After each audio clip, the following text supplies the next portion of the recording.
Malam itu, hujan turun dengan deras di desa Karangjati. Petir menyambar-nyambar di langit gelap, menerangi rumah tua peninggalan almarhum Pak Wirya, seorang lelaki kaya yang baru saja meninggal secara misterius. Kabar kematiannya tersebar cepat. Sebagian orang berkata ia terkena serangan jantung, tapi ada juga yang percaya bahwa ajalnya disebabkan oleh sesuatu yang tak kasat mata. Di dalam rumah itu, Raka, cucu Pak Wirya, duduk termenung di ruang tamu. Lelaki berusia 28 tahun itu baru saja tiba dari kota setelah menerima kabar kematian kakeknya. Ia tidak terlalu akrab dengan keluarga besarnya, terutama karena hubungan antara ayahnya dan Pak Wirya yang memburuk bertahun-tahun lalu. Namun, karena warisan, ia memutuskan untuk kembali. Saat membaca surat wasiat, sesuatu yang janggal membuat bulu kuduknya meremang. Seluruh harta, tanah, dan rumah tua ini diwariskan kepadanya. Tetapi ada satu syarat yang tertulis dengan tinta merah di lembar terakhir. Lebih besar dari, jangan pernah menolak pemberian yang datang dalam mimpi. Terimalah dengan ikhlas, atau bersiaplah menerima akibatnya. Raka mengernyit. Apa maksudnya ini? Gumamnya. Malam semakin larut. Angin berdesir di balik jendela kayu, menciptakan suara gemerisik menyeramkan. Raka memutuskan untuk beristirahat di kamar lama miliknya ketika masih kecil. Namun, baru saja ia merebahkan tubuh, suara aneh terdengar dari arah lemari tua di sudut ruangan. Seperti suara bayi menangis lirih. Dek, jantungnya berdegup kencang. Ia bangkit dari ranjang dan menajamkan pendengarannya. Suara itu terdengar semakin jelas. Dengan langkah ragu, ia mendekati lemari tua dan membuka pintunya. Tidak ada apa-apa di dalamnya, hanya pakaian lama dan beberapa barang peninggalan kakeknya. Tapi, begitu ia menutup lemari, hehehe. Suara tawa kecil terdengar di belakangnya. Raka tersentak dan berbalik. Ruangan kosong, tapi hawa dingin mendadak menyelimuti tubuhnya. Jantungnya berdegup semakin cepat. Cuma perasaanku saja, gumamnya, berusaha menenangkan diri. Ia kembali ke ranjang dan mencoba tidur. Namun, saat baru saja memejamkan mata, ia merasakan sesuatu yang dingin merayap di kakinya. Seperti tangan kecil yang menyentuh kulitnya. Dengan panik, Raka menendang selimut dan duduk tegak. Matanya membelalak ketakutan. Di ujung ranjang, samar-samar dalam kegelapan, ada sosok kecil berdiri. Seorang anak bertubuh mungil dengan mata hitam pekat, kepala botak, dan tubuh berwarna pucat keabuan. Seorang tuyul. Raka ingin berteriak, tapi suaranya tercekat. Tuyul itu menatapnya lama, lalu menunjuk ke arah lemari. Main sama aku, bisiknya dengan suara lirih.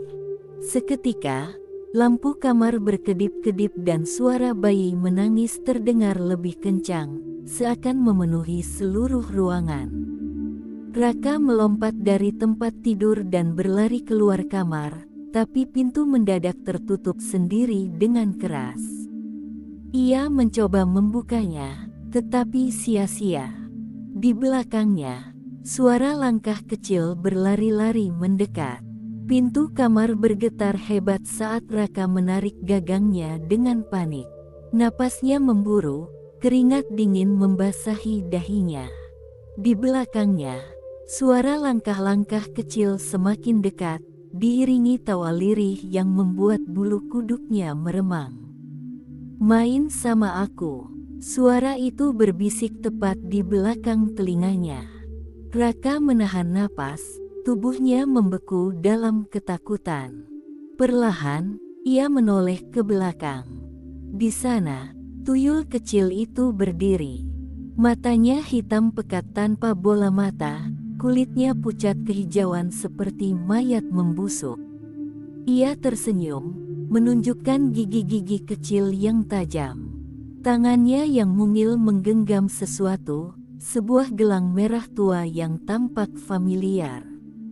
Dek, gelang itu adalah milik kakeknya.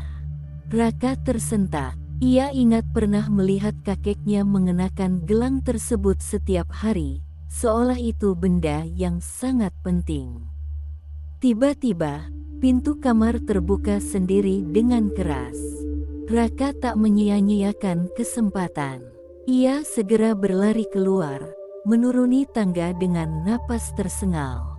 Begitu sampai di ruang tamu, ia berhenti, mencoba mengendalikan dirinya. Rumah itu terasa lebih dingin dari sebelumnya. Bayangan gelap tampak berkelebat di sudut ruangan. Raka mengusap wajahnya, berusaha berpikir jernih. Apa yang sebenarnya terjadi? Gumamnya pelan. Saat itulah, suara seseorang mengejutkannya. Kamu melihatnya juga, kan? Raka menoleh. Di depan pintu, seorang wanita tua berdiri, mengenakan kain lusuh dengan rambut beruban panjang yang tergerai acak-acakan. Wajahnya penuh kerutan, matanya tajam menatapnya. "Siapa Anda?" tanya Raka waspada. Wanita itu tersenyum tipis. "Namaku Mbok Sarmi. Aku dulu bekerja untuk keluargamu. Aku tahu semua rahasia yang disembunyikan kakekmu." Raka menatapnya lekat-lekat. Nama itu terasa familiar. Ia ingat pernah melihat wanita ini saat masih kecil. "Kau harus pergi dari rumah ini sebelum terlambat," kata Mbok Sarmi dengan suara serius. "Terlambat untuk apa?" Wanita tua itu menghela napas panjang, lalu berkata dengan nada rendah, "Kakekmu membuat perjanjian dengan tuyul itu. Dan sekarang, perjanjian itu diwariskan kepadamu." Jantung Raka berdegup kencang. "Apa maksudmu?" Mbok Sarmi menatapnya dengan sorot mata penuh ketakutan. "Tuyul itu bukan sekadar pencuri uang. Ia juga pencari tumbal. Dan sekarang, ia menginginkan sesuatu darimu." Seketika, suara tangisan bayi kembali terdengar dari dalam rumah, menggema di seluruh ruangan. Raka merinding. Ia baru sadar, tangisan itu bukan hanya suara, tapi panggilan. Dan sesuatu sedang bergerak menuju mereka. Tangisan bayi itu semakin keras, menggema di seluruh rumah.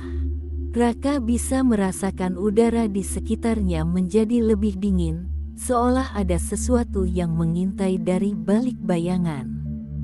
Mbok Sarmi menggenggam tangannya erat. "Kita harus pergi dari sini, sekarang," bisiknya cemas. Namun, sebelum mereka bisa bergerak, tiba-tiba pintu utama rumah tertutup dengan keras. Angin dingin berembus kencang, membuat lampu gantung berayun liar. "Dia tidak akan membiarkanmu pergi begitu saja." Raka menelan ludah. Siapa sebenarnya tuyul itu? Apa hubungannya dengan kakekku? Mbok Sarmi menatapnya dengan mata penuh ketakutan. Tuyul itu bukan sekadar makhluk gaib biasa. Ia adalah anak yang seharusnya tidak pernah ada. Raka mengerutkan kening. "Apa maksudmu?" Wanita tua itu menarik napas panjang sebelum melanjutkan. "Kakekmu dulu miskin. Lalu, tiba-tiba ia menjadi kaya raya dalam waktu singkat. Orang-orang mengira ia bekerja keras, tapi kenyataannya ia melakukan pesugihan tuyul." "Pesugihan tuyul?" Mbok Sarmi mengangguk. "Untuk mendapatkan kekayaan, kakekmu harus memelihara tuyul. Tapi tidak sembarang tuyul, tuyul ini adalah hasil perjanjian paling kelam. Raka merasa bulu kuduknya berdiri. Apa yang membuat tuyul ini berbeda? Wanita tua itu menundukkan kepala, suaranya bergetar. Karena tuyul itu adalah anak kandungnya sendiri. Dek, Raka membelalakkan mata. Itu tidak masuk akal. Maksudmu, kakekku mengorbankan anaknya sendiri untuk... Sebelum ia bisa menyelesaikan kalimatnya, suara tawa kecil terdengar dari belakang mereka. Hehehe, Mbok Sarmi membelalak. Dia datang. Jangan menoleh. Tapi terlambat. Raka, dengan penasaran yang bercampur ketakutan, perlahan menoleh ke belakang. Di sana, di sudut ruangan yang gelap, berdiri sosok mungil itu.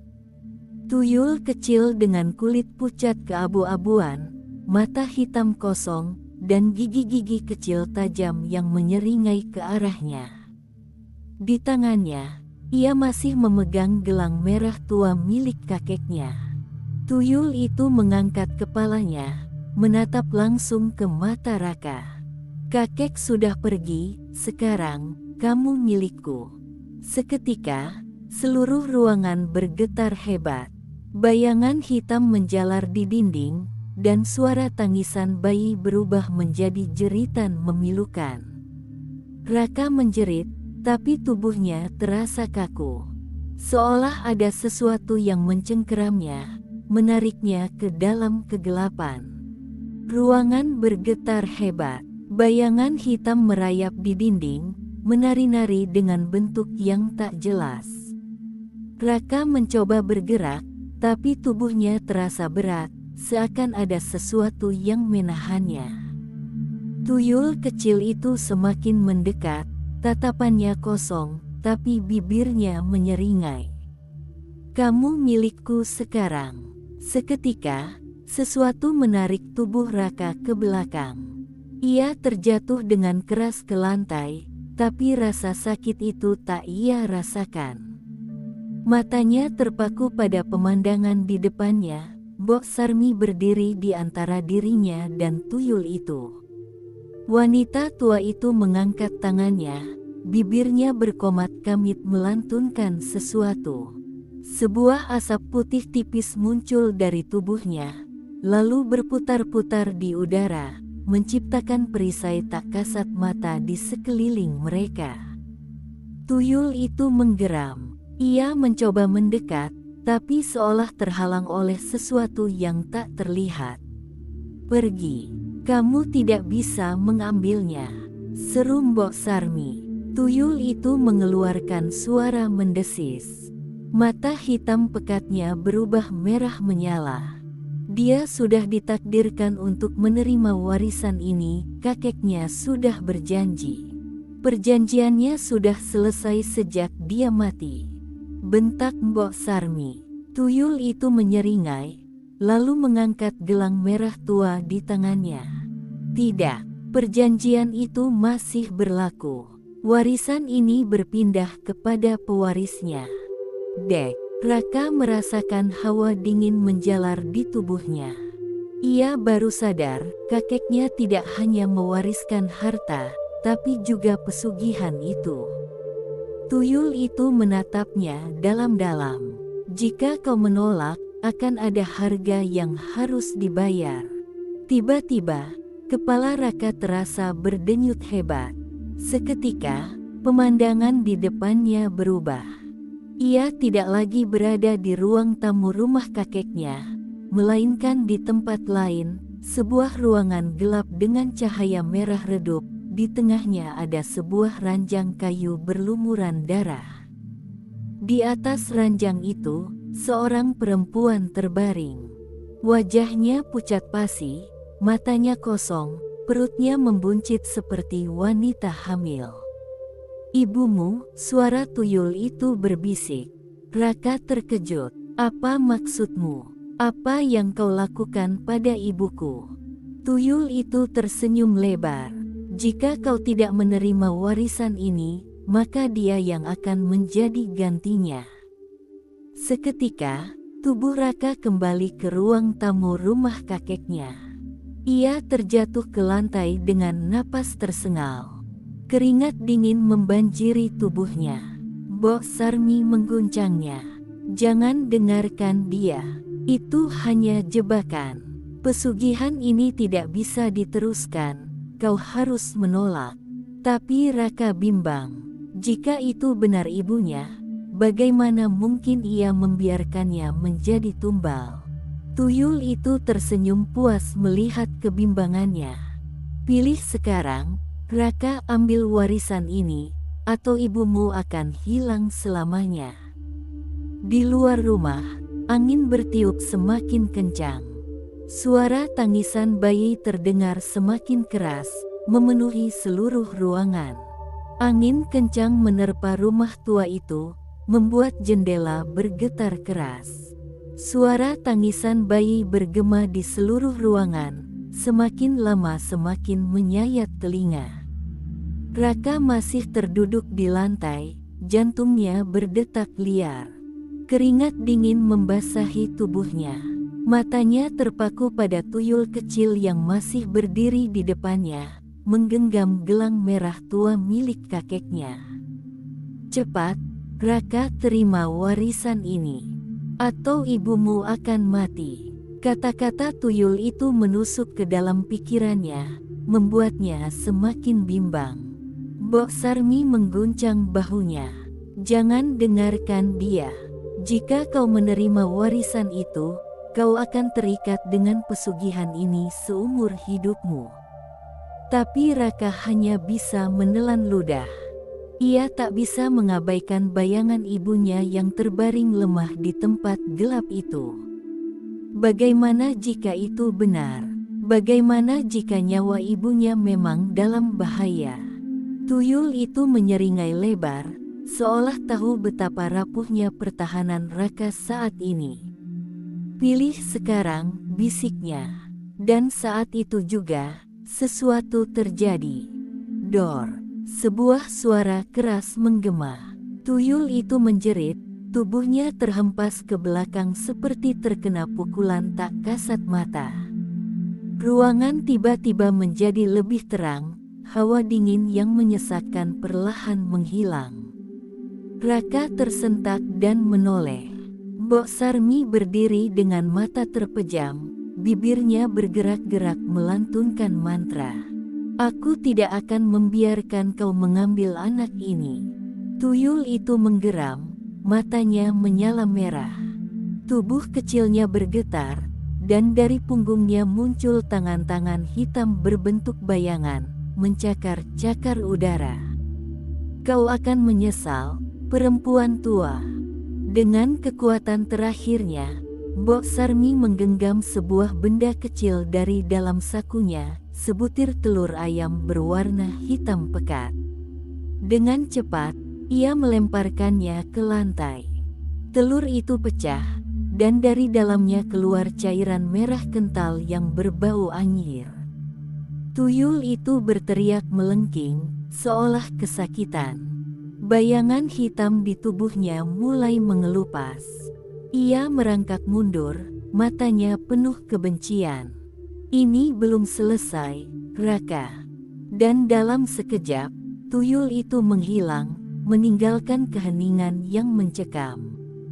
Raka masih terpaku di tempatnya. Napasnya memburu. Mbok Sarmi menoleh padanya, wajahnya pucat dan tubuhnya gemetar. Kita harus segera pergi sebelum dia kembali. Raka mengangguk lemah. Ia tahu, ini belum berakhir. Tuyul itu akan kembali. Dan kali ini, ia mungkin tidak akan datang sendirian.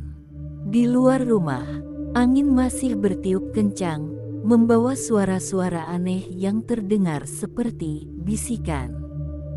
Langkah Raka tergesa-gesa meninggalkan rumah kakeknya, mengikuti Mbok Sarmi yang masih menggenggam tangannya erat. Angin malam berembus dingin, membawa suara-suara aneh dari kejauhan, seperti bisikan yang tak jelas asalnya. Cepat, kita harus menjauh sebelum dia kembali, seru Mbok Sarmi. Namun, Baru beberapa langkah dari rumah, tiba-tiba Raka merasakan kakinya berat, seolah ada sesuatu yang menariknya dari belakang. Ia menoleh. Bayangan hitam menjalar dari pintu rumah, merayap seperti akar pohon, membelit kakinya. "Mbok, sesuatu menahanku." Raka berusaha mengangkat kakinya, tapi semakin ia mencoba bergerak, semakin kuat cengkeraman bayangan itu. Mbok Sarmi menggigit bibirnya. "Jangan melawan. Itu hanya ilusi. Kau harus fokus pada suara hatimu, jangan biarkan ketakutan menguasaimu." Raka berusaha mengabaikan rasa panik. Ia memejamkan mata, mengatur napas. Dan anehnya, cengkeraman itu perlahan melemah. Namun, sebelum mereka bisa benar-benar keluar dari halaman rumah, suara tawa kecil terdengar dari belakang mereka. "Hehehe, kau pikir bisa lari, Raka?" Raka merinding. Ia tahu suara itu. Dengan perlahan, ia menoleh ke belakang. Di depan rumah, tuyul itu berdiri di ambang pintu. Tapi kali ini, ia tidak sendirian. Di belakangnya, berdiri sosok tinggi dengan wajah hitam legam dan mata merah menyala. Tangannya panjang dengan kuku tajam, dan tubuhnya dibalut kain lusuh berwarna merah tua. Raka tercekat. Mbok Sarmi gemetar. Celaka, itu bukan tuyul biasa. Itu adalah makhluk yang mengikat perjanjian dengan kakekmu, penguasa pesugihan ini. Raka menelan ludah. Makhluk itu menatapnya tanpa berkedip, lalu mengangkat tangannya. "Waktunya sudah tiba. Warisan ini harus diteruskan, atau kau akan menerima hukuman." Dan sebelum Raka bisa bereaksi, tanah di bawahnya bergetar hebat. Bayangan hitam naik dari tanah, membentuk tangan-tangan yang mencoba meraihnya. Raka ingin lari, tapi tubuhnya seolah membeku. Di dalam kepalanya, suara ibunya bergema, suara lemah yang memanggil namanya. "Raka, tolong, selamatkan ibu." Dan saat itu juga, ia sadar. Ini bukan sekadar teror. Ini adalah pertempuran hidup dan mati. Jika ia tidak menemukan cara untuk menghentikan ini, ia akan kehilangan ibunya dan mungkin juga nyawanya. Tanah bergetar hebat, bayangan-bayangan hitam melingkar di sekitar Raka dan Mbok Sarmi, seolah ingin menelan mereka. Tuyul itu tersenyum licik, sementara sosok tinggi berwajah hitam legam dengan mata merah menyala mulai melangkah mendekat. "Pilih sekarang, Raka, terima warisan ini, atau kau dan ibumu akan musnah." Raka merasakan dadanya sesak. Suara ibunya kembali bergema di kepalanya, lirih dan lemah. "Raka, tolong." Mbok Sarmi menggenggam tangan Raka erat, suaranya bergetar. "Jangan percaya. Jika kau menerima perjanjian ini, kau akan kehilangan jiwamu selamanya." Namun, tubuh Raka semakin lemas. Ia bisa merasakan sesuatu menariknya ke dalam bayangan, dingin dan mengerikan. Ia tahu ia tak bisa melawan kekuatan ini sendiri. "Apa yang harus kulakukan, Mbok?" Suaranya hampir tak terdengar. Mbok Sarmi menatapnya dalam-dalam. "Kau harus memutus perjanjian ini dari akarnya, dengan darah." Raka menegang. "Maksud Mbok?" Mbok Sarmi menghela napas, lalu mengeluarkan sebilah pisau kecil berwarna hitam dari balik bajunya. Pisau itu berkilat meskipun tidak ada cahaya yang cukup di sekitar mereka. Pesugihan ini terikat oleh perjanjian darah. Jika ingin menghentikannya, kau harus mengorbankan darah dari pewarisnya. Raka membelalak. "Kau ingin aku menyakiti diriku sendiri?" Mbok Sarmi menggeleng. "Tidak, ada cara lain. tapi kau harus kuat. Tuyul itu tertawa kecil. Tak ada yang bisa melawan perjanjian ini. Kau tak bisa lari, Raka. Makhluk tinggi di belakangnya mengangkat tangannya. Seketika, kabut pekat menyelimuti tempat itu, dan Raka melihat sesuatu yang membuatnya hampir berteriak. Sosok ibunya berdiri di tengah kabut, wajahnya pucat, tubuhnya tampak lemah, dengan tangan yang terikat oleh bayangan hitam. Ibu, Raka ingin berlari, tapi bayangan di tanah menahannya. Makhluk itu tersenyum keji. Ambil warisan ini, dan ibumu akan bebas. Tolak, dan dia akan menjadi tumbal selamanya. Raka menggertakkan giginya. Tubuhnya gemetar, kepalanya terasa berat. Tapi kemudian, Bok Sarmi berbisik cepat ke telinganya. Dengarkan aku, Raka, ada cara lain. Tapi kau harus berani. Ia menatap Raka dengan serius, lalu menyerahkan pisau hitam itu ke tangannya. Darah kakekmu adalah kunci perjanjian ini. Kita harus menghancurkan tempat ritualnya, dan kau harus melakukannya dengan pisau ini. Mata Raka melebar. Ia sadar, tempat ritual yang dimaksud pasti ada di dalam rumah kakeknya. Makhluk itu semakin mendekat, tuyul di sampingnya tertawa menyeringai. Kau tak punya waktu lagi, Raka. Raka mengepalkan pisau di tangannya. Ini adalah pilihannya, menerima warisan terkutuk ini, atau melawan dengan segala konsekuensinya. Dan saat itu juga, ia tahu apa yang harus dilakukan. Dengan segenap tenaga, ia menarik napas dalam-dalam, lalu berlari menembus bayangan ke arah rumah kakeknya. Raka berlari menembus kabut hitam yang menyelimuti rumah kakeknya. Angin dingin menerpa wajahnya, sementara suara-suara aneh berbisik di telinganya. Tuyul itu berteriak marah di belakangnya, diikuti oleh suara makhluk tinggi berwajah legam yang meraung keras.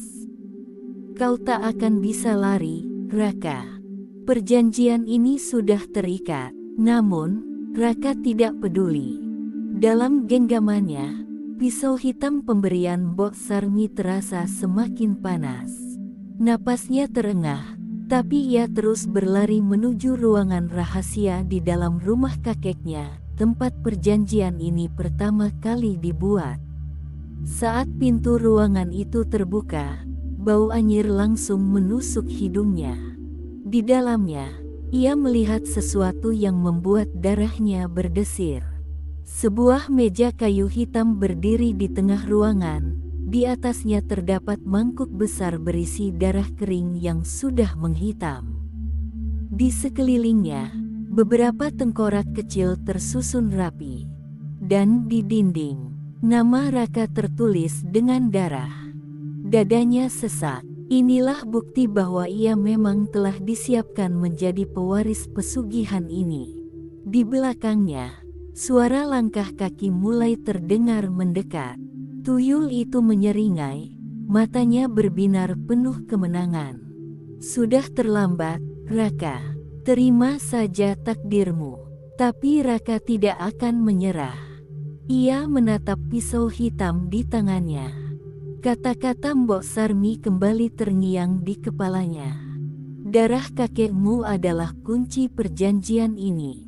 Hancurkan tempat ritualnya, dan pesugihan ini akan berakhir. Tanpa berpikir panjang, Raka mengangkat pisau itu tinggi-tinggi, lalu menghunjamkannya ke meja kayu hitam di depannya. BRAKK. Suara gemuruh mengguncang ruangan. Mangkuk darah di atas meja pecah berkeping-keping, dan dari dalamnya, asap hitam keluar dengan cepat, berputar-putar ke langit-langit. Tuyul itu menjerit, tubuhnya mulai bergetar hebat, matanya melebar ketakutan. TIDAAK. Apa yang kau lakukan? Raka tidak berhenti. Ia menghantam meja itu berkali-kali, hingga kayunya retak dan runtuh. Di luar rumah, suara jeritan mengerikan terdengar, seperti ratusan suara yang menjerit dalam kesakitan. Makhluk tinggi berwajah hitam yang berdiri di ambang pintu mulai bergetar, tubuhnya perlahan mengelupas seperti abu yang ditiup angin. Perjanjian itu sedang hancur.